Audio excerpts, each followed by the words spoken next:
c'est le poisson d'avril.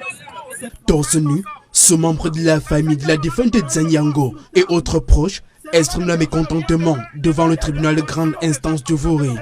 Désemparés, ils dénoncent le verdict du juge qui vient de condamner à 5 ans de prison avec sursis Sio Bekobe Eric, l'époux et le bourreau de la victime, leur sœur. Nous avons constaté que nous avons affaire à une juge, à une femme sur cette affaire et nous étions même presque soulagés parce que nous on s'attendait à quelque chose venant d'une femme parce que c'est une affaire de féminicide et je pense qu'elle était mieux placée pour comprendre cette affaire. Mais grande a été notre surprise de constater que ce bourreau a ôté la vie à notre fille, à notre mère, parce que nous sommes orphelins de père et mère, a ôté la vie à notre mère et qu'il soit libre avec une sanction de 7 ans avec sursis. Nous sommes dépassés.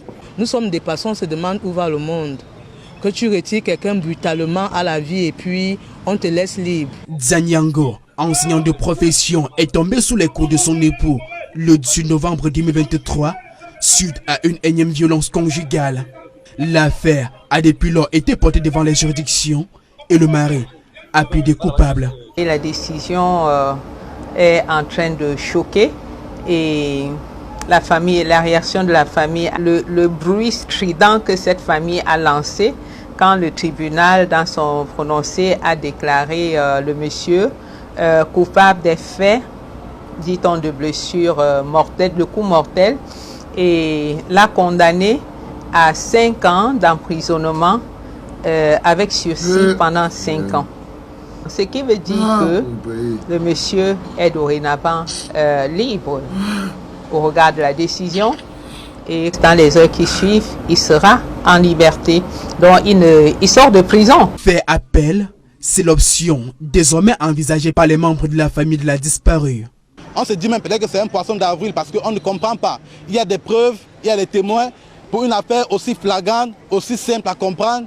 On se disait qu'au moins ceci devait servir de leçon, mais voyez-vous, c'est plutôt encourageant. Nous allons faire appel et nous attendons à ce que cette décision soit revue. Diane, brutalement arrachée à la vie à l'âge de 31 ans, a été inhumée le 30 mars 2024 à Moya, dans le département du Cam, région du littoral. Bonjour les enfants, c'est papa. On est de nouveau sur la valeur de la vie et nous allons devoir mener ce combat encore contre l'injustice.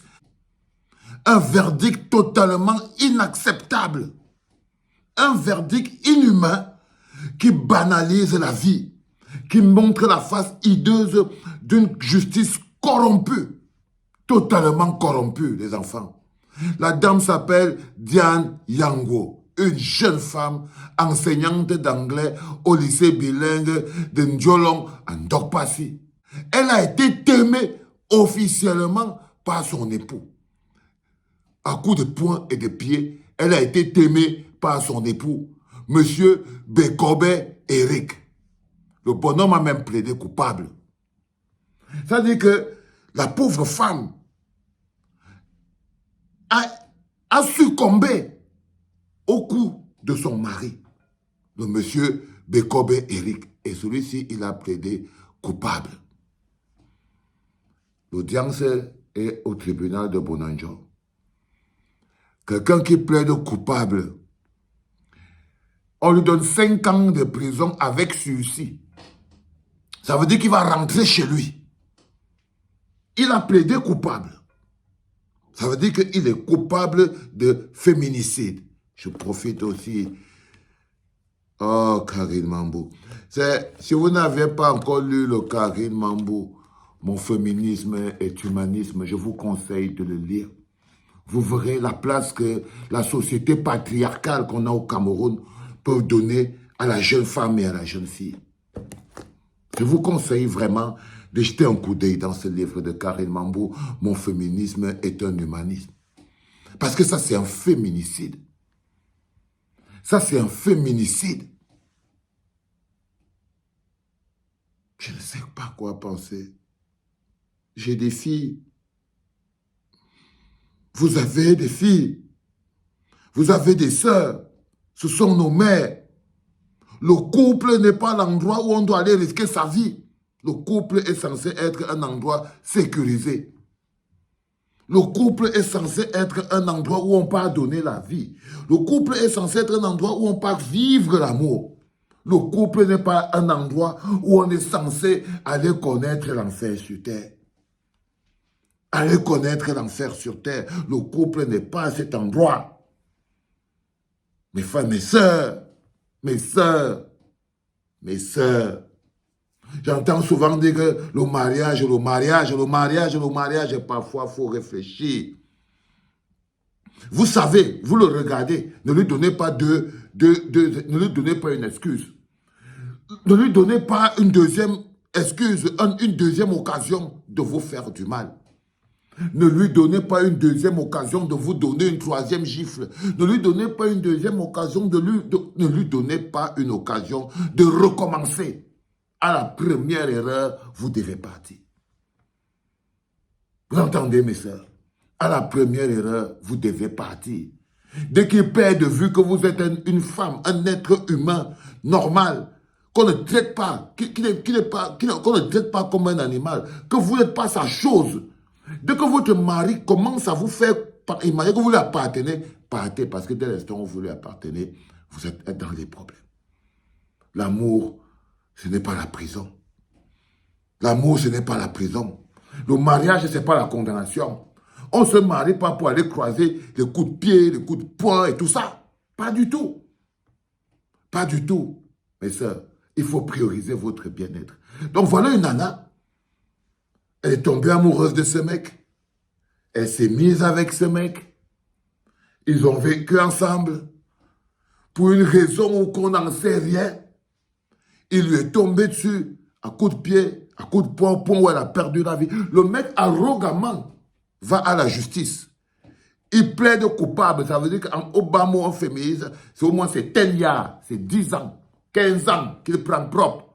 Sans discuter, et il remercie même le ciel. C'est 20 ans qu'il prend propre. Il part à la justice. Laissez-moi regarder dans quel tribunal. Les enfants, il faut partager. Vous savez, quand vos vies n'ont plus de valeur, vous vous comportez comme vous vous comportez là. Ça, c'est le système de Paul Biya. Un endroit où la justice ne protège plus les citoyens. Vous croyez que tout ça apparaît du ciel?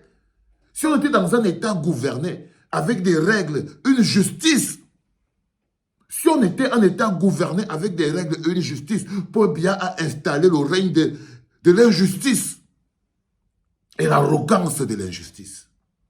Ça, c'est le règne de l'injustice dans l'arrogance de l'injustice. OK? Elle était où? Laissez-moi, je vais regarder dans quel tribunal elle est partie. Où le verdict est tombé dans quel tribunal? Tribunal de grande instance de Bonanjo.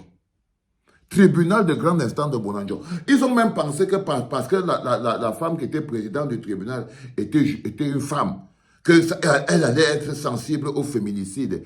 Elle a été sensible à l'argent. Parce que pour que tu sortes, on te donne 5 ans avec celui-ci. Là, tu rentres chez toi. Donc, ça veut dire que quelqu'un peut venir chez vous, il vous prend la vie, il part, il se rend à la justice, il plaide coupable, on lui donne 5 ans avec celui-ci, il rentre chez lui. Il rentre chez lui. Prenez-moi pour ce que vous voulez, les enfants. Il n'y a pas de problème avec ça. Le plus important, ce n'est pas moi. Ce n'est pas moi ce que je vous dis. C'est vos vies. Ce sont vos vies. Il y a une personne qui est garant que la justice soit la justice. Si ce bonhomme qu'on appelle Paul Biya n'avait pas transformé la justice en une machine de conservation de pouvoir, alimentée à la corruption et tout, jamais. Si la valeur de la vie dans votre pays avait encore, si vos propres vies avaient encore la moindre valeur, jamais ça n'allait arriver. Et si les femmes avaient de la moindre valeur, jamais ça ne devait arriver. Ça ne devait arriver. Mais ce qui est dingue, c'est qu'on a arrêté le coupable. Le coupable a plaidé coupable de féminicide. On lui donne 5 ans de prison avec ceci. Quand on l'a jugé, il était en prison. Il attendait son jugement en prison. Parce qu'il a fait son travail en 2024. Je pense. Laissez-moi jeter un coup d'œil encore. Je dois avoir toutes les informations. En 2023, en 2023, il y a 1 an et demi. Il attendait son jugement. Quelque chose d'aussi flagrant. On jugeait là, on lui donnait ses 20 yards, ses 20 ans là, il partait. Non. Ils ont attendu. Pourquoi? Parce que c'est une justice corrompue qui ne respecte pas la vie. Maintenant, on lui donne 5 ans avec suicide. Ça veut dire qu'il sort de prison et rentre chez lui. Comment vous ne pouvez pas ne pas me détester? Vous ne pouvez pas ne pas me haïr. On ne peut pas vivre, on ne vit pas sur la même planète. Non. C'est normal que ce que je dise, vous trouvez que ce n'est pas juste. Parce que pour que les gens acceptent ce type de justice, il faut que vous et moi, nous ne soyons pas sur la même longueur d'onde. Nous ne sommes pas sur le même fuseau horaire. Dans le fuseau horaire dans lequel je vis, celui-ci, c'est 20 ans de prison. Et personne ne peut le saluer en route, c'est arrêté. Par exemple, là, n'importe qui devrait l'arrêter en route pour lui dire qu'il ne peut pas jouir de la vie après son travail. Vous comprenez pourquoi même le Seigneur ne veut plus que je mette mes pieds dans ce pays-là. Parce que je sais que si je mets mes pieds dans ce pays-là, je ne vais pas tenir. Je sais. I know. C'était papa.